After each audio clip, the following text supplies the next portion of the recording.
नमस्कार, स्वागत है आपका बुलेटिन के special segment CM highlights today में और मैं हूं आपके साथ पायल। देखिए हमारे साथ कि कैसे मुख्यमंत्री डॉक्टर मोहन यादव की पहले मध्य प्रदेश को बदल रही है। Mohan moves, MP improves.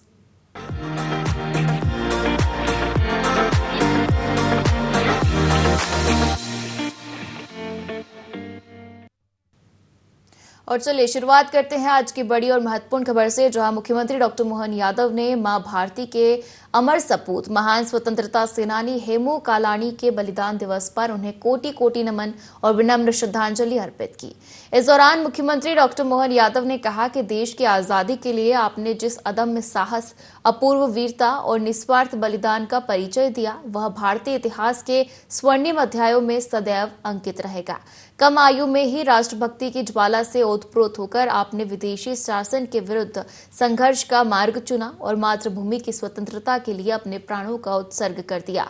आपकी शौर्य गाथा आज भी देशवासियों, विशेषकर युवाओं के लिए प्रेरणा का अक्षय स्रोत है। तो देखिए, वीर सपूत हेमू कालाणी का बलिदान दिवस, और बलिदान दिवस पर मुख्यमंत्री ने श्रद्धांजलि अर्पित की। सीएम ने अमर शहीद हेमू कालाणी को नमन किया। सीएम ने उनके शौर्य और बलिदान को याद किया।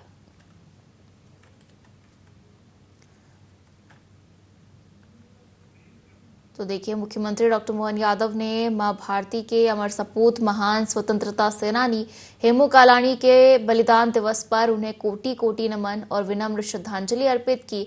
और इस दौरान मुख्यमंत्री डॉक्टर मोहन यादव ने कहा कि देश की आजादी के लिए आपने जिस अदम्य साहस, अपूर्व वीरता और निस्वार्थ बलिदान का परिचय दिया, वह भारतीय इतिहास के स्वर्णिम अध्यायों में सदैव अंकित रहेगा। कम आयु में ही राष्ट्रभक्ति की ज्वाला से ओतप्रोत होकर आपने विदेशी शासन के विरुद्ध संघर्ष का मार्ग चुना और मातृभूमि की स्वतंत्रता के लिए अपने प्राणों का उत्सर्ग कर दिया। आपकी शौर्य गाथा आज भी देशवासियों, विशेषकर युवाओं के लिए प्रेरणा का अक्षय स्रोत है। तो देखिए, आज वीर सपूत हेमू कालाणी का बलिदान दिवस है और ऐसे में मुख्यमंत्री डॉक्टर मोहन यादव ने उन्हें श्रद्धांजलि अर्पित की, उन्हें नमन किया। साथ ही आपको बता दें कि सीएम ने उनके शौर्य और बलिदान को भी आज याद किया।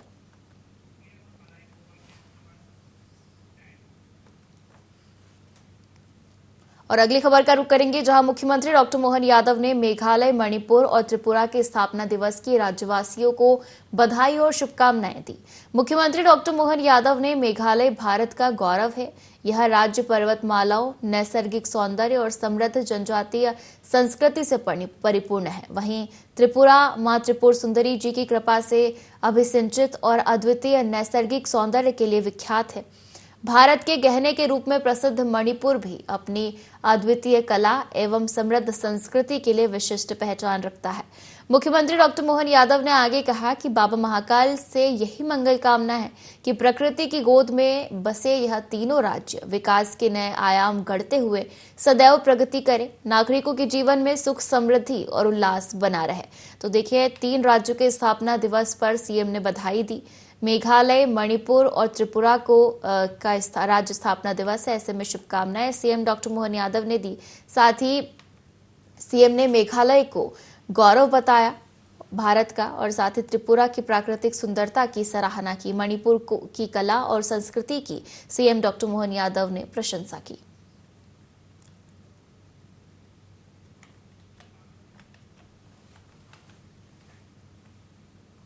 और मध्य प्रदेश के मुख्यमंत्री डॉक्टर मोहन यादव प्रदेश में निवेश लाने के लिए लगातार काम कर रहे हैं। इसी कड़ी में मुख्यमंत्री डॉक्टर मोहन यादव दावोस दौरे पर है, जहां फर्स्ट सेक्रेटरी वीना तिर्की ने ज्यूरिख एयरपोर्ट पर मुख्यमंत्री डॉक्टर मोहन यादव का स्वागत किया, जिसके बाद मुख्यमंत्री डॉक्टर मोहन यादव ने वर्ल्ड इकोनॉमिक फोरम के वैश्विक मंच पर मध्य प्रदेश के निवेश नीति और उपलब्ध निवेश अवसरों को साझा किया। बता दें कि वर्ल्ड इकोनॉमिक फोरम में मध्य प्रदेश का मैन्युफैक्चरिंग, इंफ्रास्ट्रक्चर और क्लीन एनर्जी पर फोकस रहा। साथ ही दावोस में आपको बता दें कि निवेश के मिशन पर सीएम डॉक्टर मोहन यादव गए हैं। फर्स्ट सेक्रेटरी वीना तिर्की ने एयरपोर्ट पर सीएम का स्वागत किया। दावोस में मध्य प्रदेश की निवेश प्रस्तुति हुई। वर्ल्ड इकोनॉमिक फोरम में एमपी का फोकस है, जिसमें मैन्युफैक्चरिंग, इंफ्रास्ट्रक्चर में निवेश के अवसर खोजे जा रहे हैं। वैश्विक निवेशकों की पसंद मध्य प्रदेश बनता जा रहा है।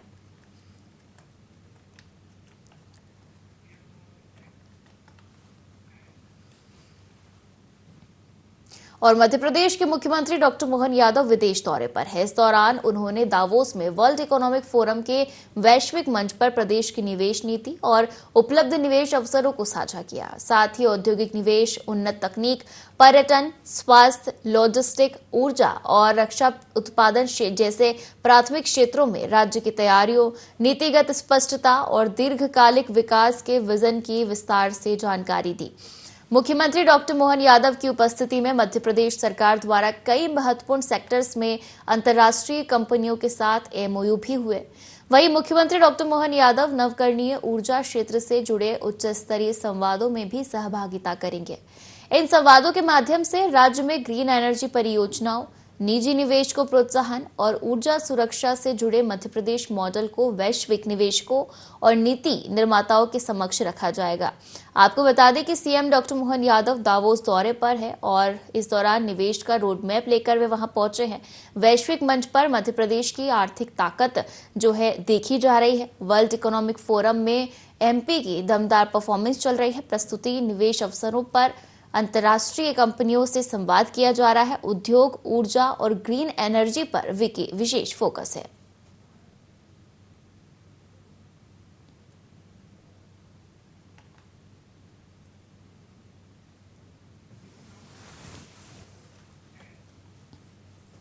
चलिए आगे बढ़ेंगे और मुख्यमंत्री डॉक्टर मोहन यादव स्विट्जरलैंड के दावोस में आयोजित वर्ल्ड इकोनॉमिक फोरम में शामिल हुए, जहां उन्होंने कई क्षेत्रों में निवेश को लेकर बैठक की और निवेशकों से चर्चा भी की।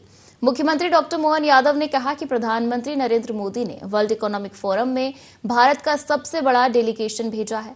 भारत हर सेक्टर में आगे बढ़ रहा है। भारत 1 से 1.5 साल में तीसरी सबसे बड़ी अर्थव्यवस्था बनने वाला है। इसलिए मध्य प्रदेश में बहुत ज्यादा संभावनाएं हैं। पिछले 2 सालों में हमने बहुत काम किया है, चाहे वह एनर्जी का सेक्टर हो, हेल्थ सेक्टर हो, आईटी सेक्टर हो या टूरिज्म सेक्टर हो। हमने सभी सेक्टरों में अच्छा काम किया है। मुख्यमंत्री डॉक्टर मोहन यादव ने आगे कहा कि मध्य प्रदेश रिन्यूएबल एनर्जी के लिए एक पावर हब के तौर पर उभरा है। हम अब ओंकारेश्वर बांध पर प्लेट लगाकर बिजली भी बना रहे हैं। करीब 32 लाख किसानों को सोलर पंप दिए गए हैं और इस सेक्टर में काम किया जा रहा है। इसलिए मध्य प्रदेश की रिन्यूएबल एनर्जी से भारत में सबसे सस्ती बिजली मिलती है। लोग इसके बारे में जानना चाहते हैं। हम इस सेक्टर में अच्छा ग्रो कर रहे हैं।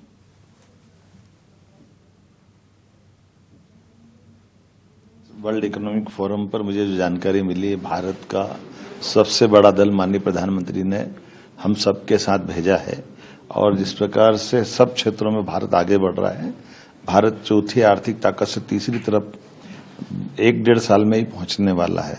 ऐसे में स्वाभाविक रूप से मध्य प्रदेश में बहुत संभावना, बीते 2 वर्षों में हमने काफी काम किया है।